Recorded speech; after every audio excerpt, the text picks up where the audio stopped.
آپ سن رہے ہیں کتاب تلاش، باب نمبر 8۔ جہاں گڑ ہوگا وہاں چیونٹے تو آئیں گے۔ Sub heading: بالشتے 9 گزے۔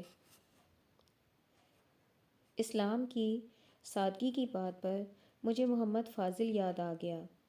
محمد فاضل جہلم کے کسی گاؤں کا رہنے والا ایک ان پڑھ مسلمان تھا۔ قسمت آزمائی کے لیے وہ کسی نہ کسی طور یورپ میں جا پہنچا۔ پیرس میں کئی سال رہتا رہا۔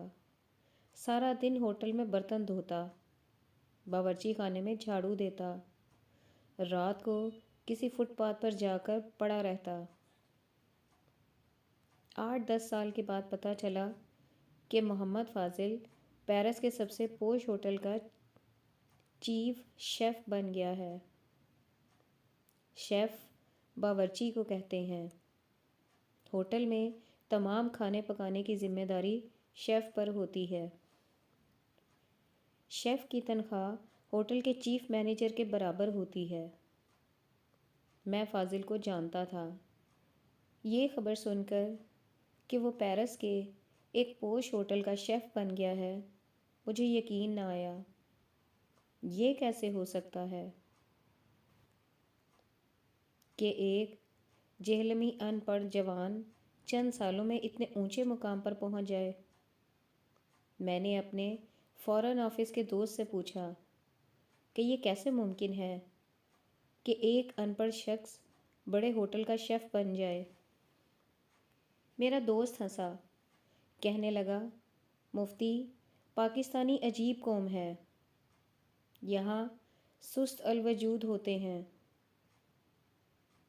جذباتی ہوتے ہیں، منافقت اور کرپشن میں لت پت ہوتے ہیں۔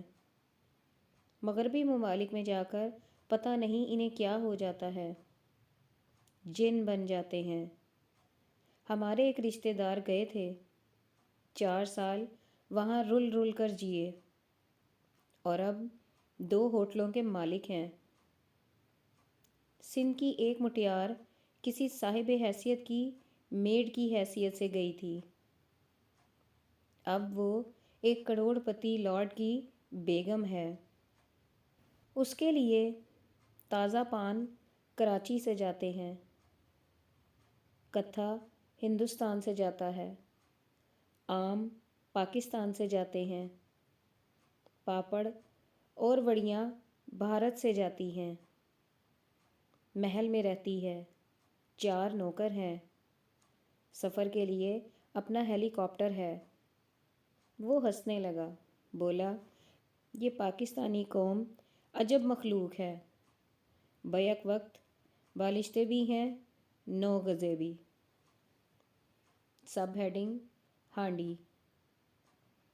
کچھ دنوں کے بعد پتہ چلا کہ فاضل چھٹی پر گاؤں آیا ہوا ہے۔ میں اس سے ملنے کے لیے گاؤں چلا گیا۔ بڑے اتفاق سے ملا۔ باتوں کے دوران میں نے پوچھا، فاضل، کیا واقعی تو ہوٹل میں شیف ہے؟ وہ ہنسا اور بولا، ہاں، شیف تھا، 4 سال شیف کا کام کیا، اب میں نے ہوٹل خرید لیا ہے۔ میں نے پوچھا، یہ بتا کہ تو کون کون سے کھانے پکانا جانتا ہے؟ بولا، سب انگریزی، فرانسیسی، جرمنی، اطالوی، چینی، روسی، عربی، سب کھانے، ہر ملک کی ڈش پکانا جانتا ہوں۔ میں نے کہا، یہ بتا کہ سب سے عمدہ ڈش کون سی ہے؟ 1 منٹ کے لیے اس نے توقف کیا، سوچنے لگا، پھر بولا، سچی بات پوچھتے ہو تو دنیا کی کوئی ڈش ہماری ہانڈی روٹی کا مقابلہ نہیں کر سکتی۔ ہانڈی روٹی کا کیا مطلب ہے؟ میں نے پوچھا۔ بولا، یہی ہانڈی روٹی جو ہم پکاتے ہیں۔ حیرت سے میرا منہ کھلا کا کھلا رہ گیا۔ کہنے لگا، مفتی جی، ذرا سوچو وہ کتنا بڑا آدمی تھا جس نے ہانڈی رائج کی۔ آج صدیوں کے بعد یورپ والوں کو احساس ہوا ہے کہ ہمیں بیلنسڈ فوڈ کھانی چاہیے۔ ہانڈی کے موجد نے صدیاں پہلے اس بات کو جان کر ہانڈی ایجاد کی تھی، جو بیلنسڈ فوڈ کی بہترین شکل ہے۔ ہانڈی میں شوربہ ہوتا ہے، گوشت ہوتا ہے، سبزی ہوتی ہے، مرچ ہوتی ہے، ہلدی ہوتی ہے، ادرک ہوتی ہے، پیاز ہوتی ہے، ٹونکس ہوتی ہے۔ ہمیں آج پتہ چلا ہے کہ لہسن دل کے لیے کتنی بڑی ٹونک ہے۔ ہانڈی کے موجد کو یہ راز صدیاں پہلے معلوم ہو گیا تھا۔ پھر مسالے میں بڑی الائچی، چھوٹی الائچی، دار چینی، کالی مرچ۔ ابھی تک ہمیں علم نہیں کہ ان چیزوں کے کیا خاص ہیں اور ہمارے جسم کے لیے کس قدر مفید ہیں۔ وہ رک گیا، پھر بولا، بھائی جی، ہانڈی صرف بیلنسڈ فوڈ ہی نہیں، اس میں جو ذائقہ ہے چٹخارا ہے، اس کا جواب نہیں۔ مغرب والے تو پھیکی بے سواد ڈشیں کھاتے ہیں، انہیں کھانے کی تمیز نہیں۔ سب ہیڈنگ: مٹی اور لذت۔ پھر ایک اور بات ہے جس میں ہانڈی کا جواب نہیں۔ یہ کہہ کر وہ ہنسنے لگا، بولا، جب میں شیف تھا تو ایک روز میں نے ہوٹل کے مالک سے کہا، صاحب جی، باورچی خانے میں پکیرے کے لیے برتن چاہیے۔ وہ حیران ہوا، بولا، باورچی خانے میں پکیرے کے لیے برتن تو سب نئے ہیں اور ہر برتن کے 4 سیٹ ہیں، کسی برتن کی کمی نہیں۔ ہاں، کسی برتن کی کمی نہیں، میں نے کہا۔ پھر تم کون سا برتن مانگتے ہو؟ اس نے پوچھا۔ میں نے کہا، صاحب جی، میں ایسے برتن مانگتا ہوں جس میں پکائے ہوئے کھانوں میں 4 گنا لذت بڑھ جائے گی۔ اس نے میری بات سمجھی نہیں، لیکن مان لی۔ چونکہ یہ مغرب والے ہیں، یہ کھانے میں پیورٹی کو مانتے ہیں، نفاست کو مانتے ہیں، انہیں لذت کا شعور ہی نہیں۔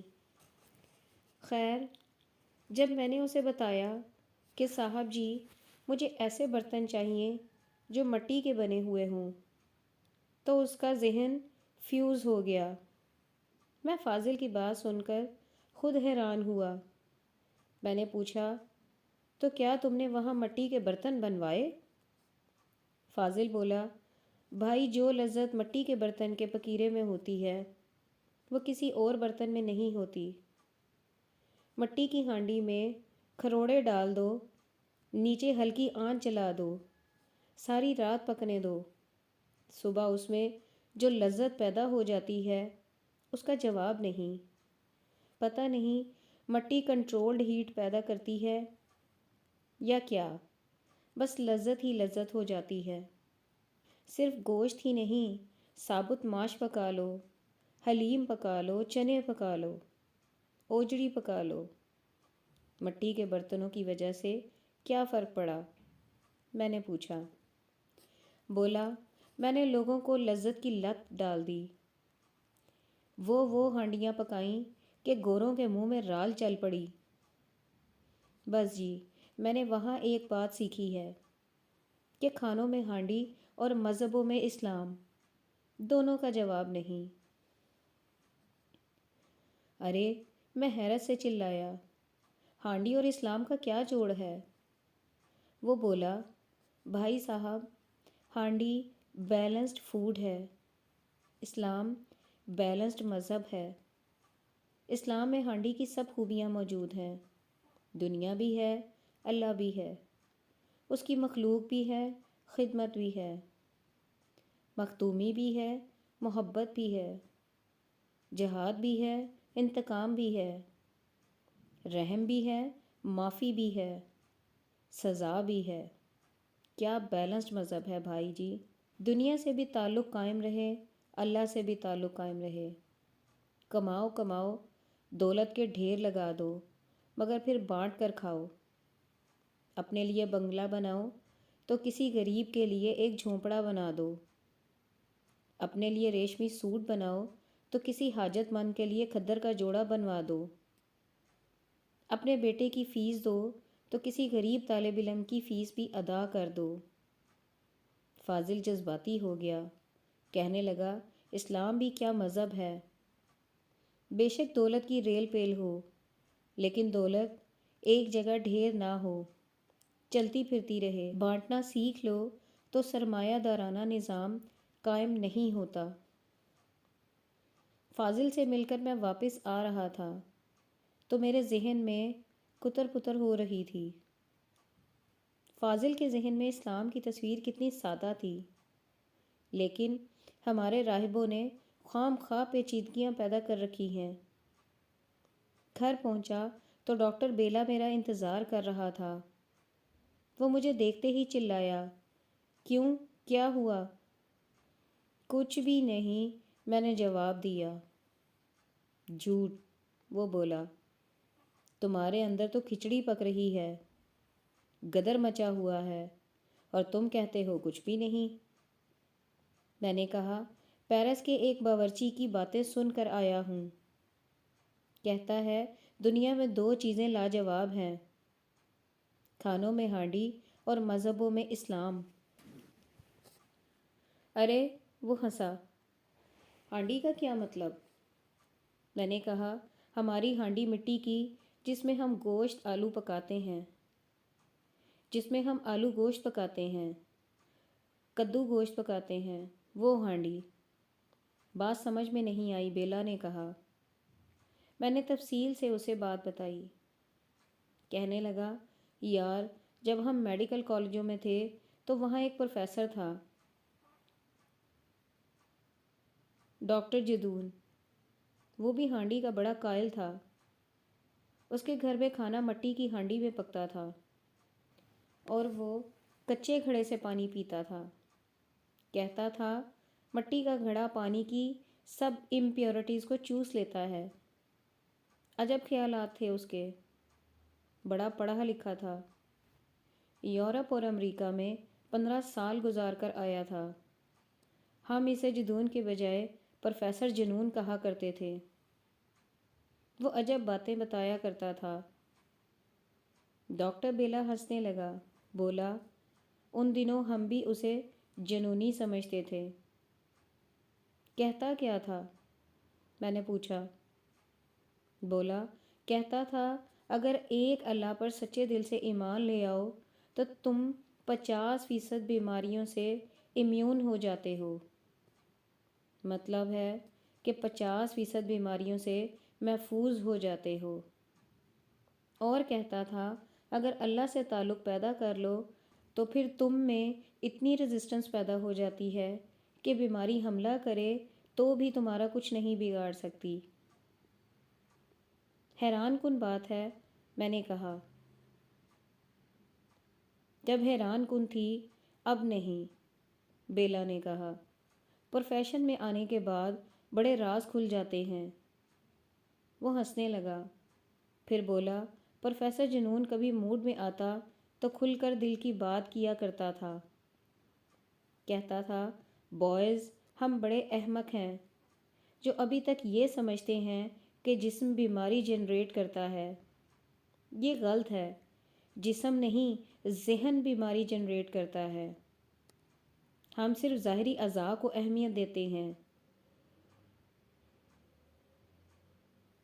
دل، جگر، پھیپھڑے، گردے، وہ اعضاء جو ذہنی خیالات اور جذبات سے ایکٹیویٹ ہوتے ہیں، وہ ڈھکے چھپے ہیں۔ مثلاً غدود ہیں، جھلیاں ہیں، نسیں ہیں۔ ان سے عجیب و غریب قسم کی رطوبتیں نکلتی ہیں جو ہماری صحت پر برا اثر رکھتی ہیں۔ پروفیسر کہا کرتا تھا، جدید سائنس کے مطابق اب یہ بات طے شدہ ہے کہ انسانی جذبات میں سب سے زیادہ اثر کرنے والا بنیادی جذبہ خوف ہے۔ پھر خوف کے بچونگڑے ہیں، جس طرح شیطان کے شتونگڑے ہوتے ہیں۔ مثلاً کشمکش ہے، انزائٹی، وہم، فکر، تذبذب ہے۔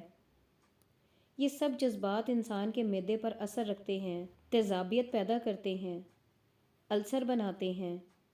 اگر ایک اللہ پر یقین کامل ہو، اگر دل میں یہ یقین ہو کہ نہیں کوئی خوف اور نہیں، کوئی قوت ماں سوائے اللہ کے تو انسان ان irrational فیئر سے نجات پا لیتا ہے۔ پروفیسر جدون کہا کرتا تھا کہ اللہ ایک سرہانہ ہے جس پر سر رکھ دو تو تم ان پریشانیوں اور ڈب جھلکوں سے آزاد ہو جاتے ہو۔ اور اسلام کیا ہے؟ اسلام انسان کو منفی خیالات سے محفوظ رکھتا ہے،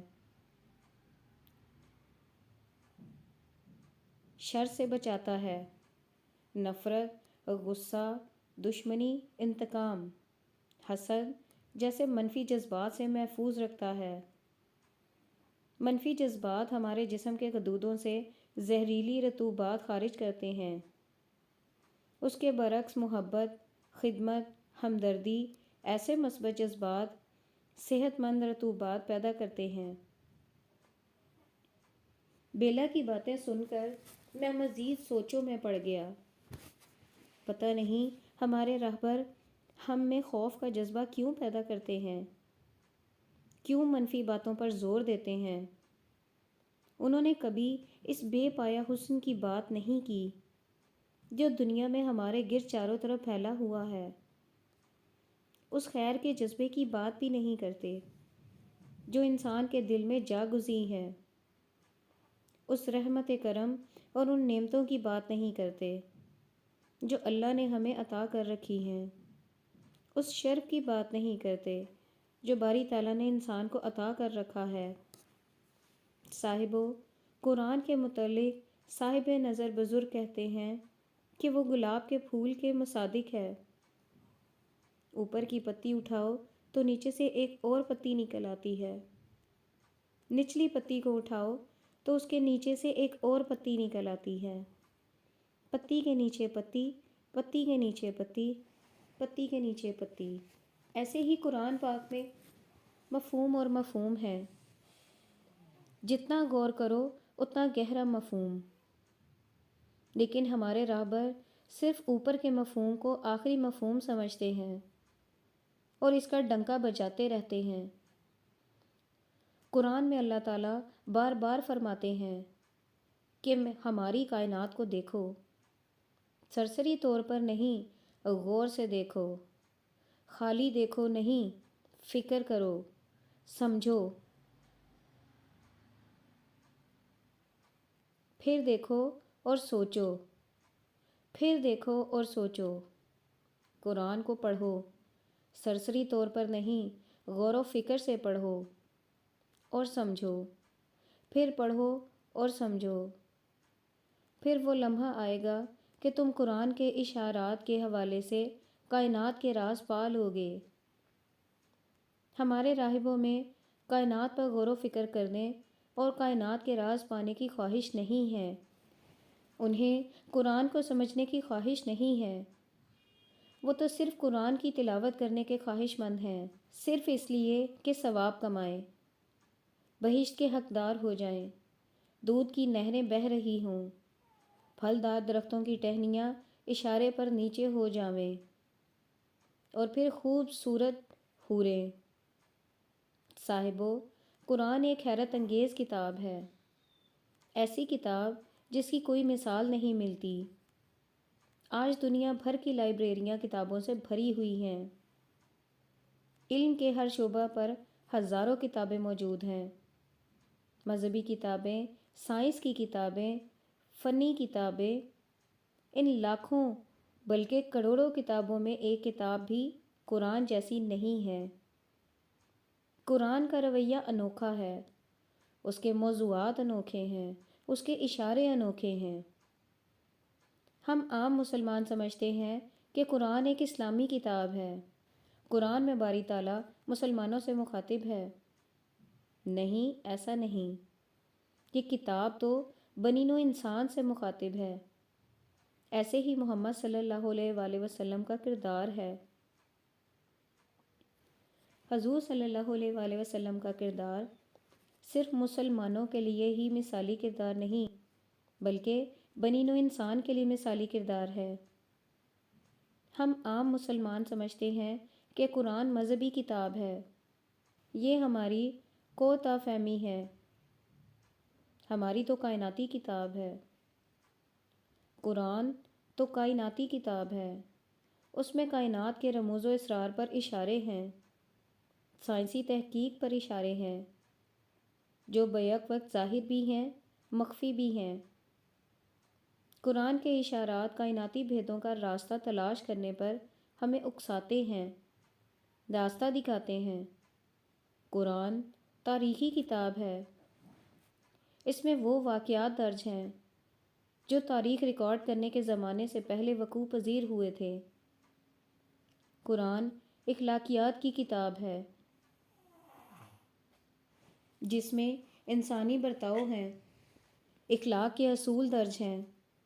قرآن صحت عامہ کی کتاب ہے، جس میں حفظان صحت کے اصول درج ہیں اور ادویات کا تذکرہ ہے، ایسی ادویات جو ہمیشہ کے لیے شفا بخش ثابت ہوتی ہیں۔ برسبیل تذکرہ صاحبو، آج کے اخبار میں ایک حیران کن خبر درج ہے۔ PIMS ہسپتال میں ایک جھلسی ہوئی مریضہ آئی۔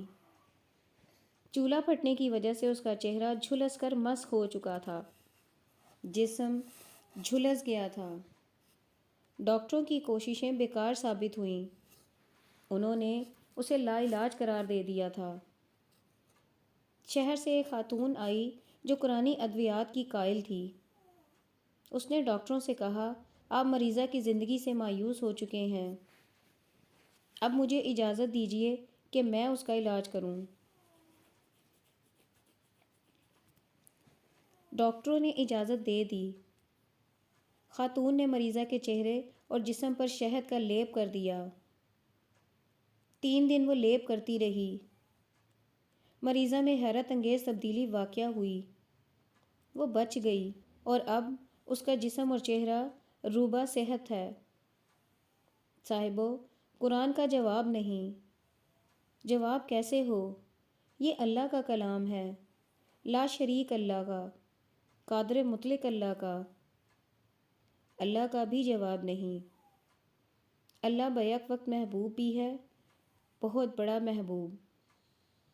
کہتا ہے، میری طرف دیکھو، میری بات کرو، میرا نام جپو، مجھ سے یارانہ لگاؤ، میرے عشق میں سرشار رہو۔ اللہ بیک وقت محبوب بھی ہے اور عاشق بھی ہے، اور اپنی مخلوق سے پیار کرتا ہے، ہر ذی روح کا خیال رکھتا ہے، لاڈ لڈاتا ہے، کھلاتا ہے، پلاتا ہے، کسی کو تکلیف نہ ہو، رزق ملتا رہے، نعمتوں کی بارش ہوتی رہے۔ یہ عاشق اپنی مخلوق پر بکا ہوا ہے۔ یہ عاشق اپنی مخلوق پر بکا ہوا ہے در پردہ۔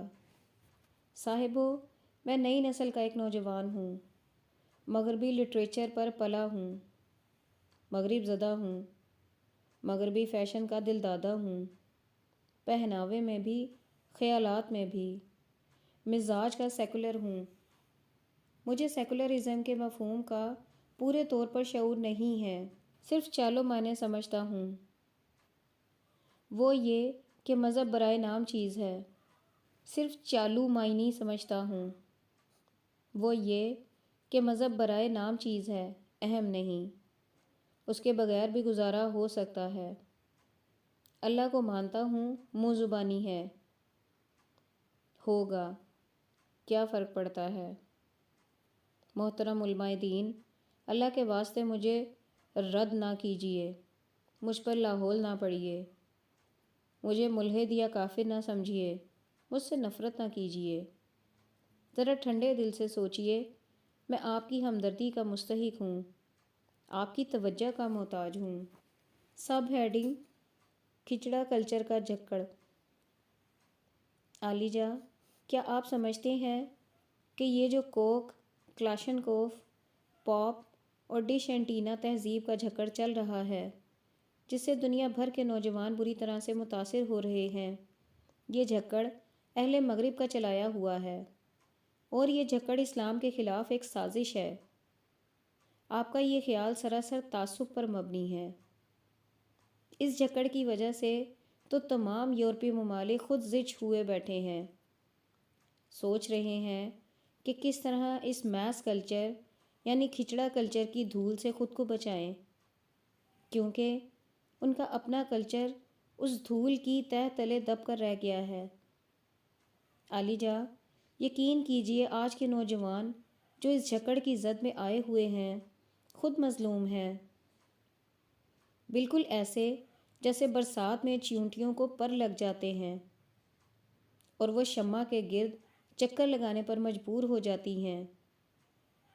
ممکن ہے کہ یہ جھکڑ خود قدرت نے چلایا ہو اور اس کا کچھ مقصد ہو۔ صاحبو، قدرت بڑی چالاک ہے۔ سیدھی انگلی سے گھی نہ نکلے تو ٹیڑھی انگلی استعمال کرتی ہے۔ ایکشن سے کام نہ چلے تو ری ایکشن سے چلاتی ہے۔ ہمارے ایک مزاحیہ شاعر تھے، نذیر شیخ، ذات کے سائنسدان تھے، لیکن کیا خوب مزاح لکھتے تھے، کیونکہ تھے صاحب نظر۔ انہوں نے اس جھکڑ پر ایک نظم لکھی ہے، علامتی نظم ہے، آندھی کے عنوان سے۔ لکھتے ہیں: کھڑکی کھڑکے سرکی سرکے، پھڑکے روشن دان، ناکہ بندی کرتے کرتے گھر سب ریگستان، ٹوٹے پھوٹے چھپر آئیں گھٹتے گھٹتے سانس، پیروں سے چمگادڑ چمٹے سر پر کھڑکیں بانس، جھاڑو جھاڑن موج منائے ان کا اپنا راج، پیپا بیٹھا ڈھول بجائے کتھک ناچے جھاج، درہم برہم سب تصویریں طرفہ تر احوال، درہم برہم سب تصویریں طرفہ تر احوال، مرزا غالب الٹے لٹکیں سجدے میں اقبال، چھت پر ہم جو بستر ڈھونڈیں عقل ہماری دنگ، کھاٹ بیچاری اڑن کھٹولا بستر دور پتنگ، لڑکا لڑکی کسمہ کسمی جیون جیون ساتھ، جھکڑ ایسا تھپڑ مارے دونوں چھوڑے ہاتھ، دائیں موڑو بائیں جائے موٹر کھائے جھول، آندھی سیدھی راہ بتائے دنیا ڈاواں ڈول، منزل غائب رستہ اندھا کیسے مانے بات، تانگے والا چابک مارے گھوڑا مارے لات، بکھری بکھری داڑھی دیکھی اڑتی اڑتی مونچھ، جتنا دابے پنکھ پکھیرو اتنی اچھلے پونچھ، ساڑی کھینچے چولی جھپٹے دھوبی باندھے پوٹ، پنکھ لگا کر اڑتے جائیں لہنگا پیٹی کوٹ، اڑتی پھرتی جھاڑی پکڑے لوگوں کی شلوار، جب تک وہ شلوار چھڑائیں رخصت ہو دستار، ساری دنیا بھوت بنی ہے گورا کالا ایک، بنیے نے جب دھنیا تولا مرچ مسالہ ایک۔ سب ہیڈنگ: میرے راہبر بچانا نہیں جانتے۔ یقین جانیے ہم مغرب زدہ نوجوان اس جھکڑ کی زد میں آئے ہوئے ہیں۔ علماء دین کا فرض ہے کہ ہمیں بچائیں۔ دقت یہ ہے کہ علماء دین رد کرنا جانتے ہیں، مورد الزام ٹھہرانا جانتے ہیں، تنقید کرنا جانتے ہیں، بچانا نہیں جانتے۔ ان میں مشنری اسپرٹ نہیں ہے۔ مشنری اسپرٹ وعظ کرنے، تقریریں جھاڑنے، سرزنش کرنے میں نہیں ہوتی، بلکہ جذبہ ہمدردی سے خدمت کرنے میں ہوتی ہے۔ مجھے اس جھکڑ سے بچانے کے لیے وہ کہیں گے، دیکھو یہ کافرانہ پہناوا چھوڑ دو، داڑھی رکھ لو اور باقاعدہ 5 وقت نماز پڑھا کرو۔ ہمارے راہبر کتنے معصوم ہیں، وہ سمجھتے ہیں کہ نماز پڑھنے سے سب ٹھیک ہو جائے گا۔ ہم نماز کی عظمت کو مانتے ہیں، لیکن ہمارے راہبروں نے اسلام کو صرف نماز تک محدود کر رکھا ہے۔ حضور اعلیٰ صلی اللہ علیہ وآلہ وسلم کی زندگی کا مطالعہ کریں، جو اسلام جیتے تھے، تو پتہ چلتا ہے کہ اسلام میں نماز کے علاوہ بھی بہت کچھ ہے، بہت کچھ۔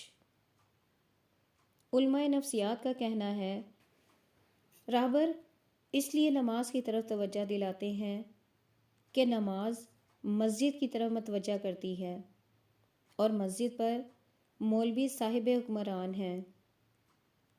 مقصد انا کی تقویت ہے، اجارہ داری کا حصول ہے۔ علماء نفسیات کی یہ بات وزن رکھتی ہے۔ آج کے نوجوان کو اگر اس جھکڑ سے نکالنا مقصود ہے تو پہلے دل میں اس کے لیے ہمدردیاں پیدا کرو۔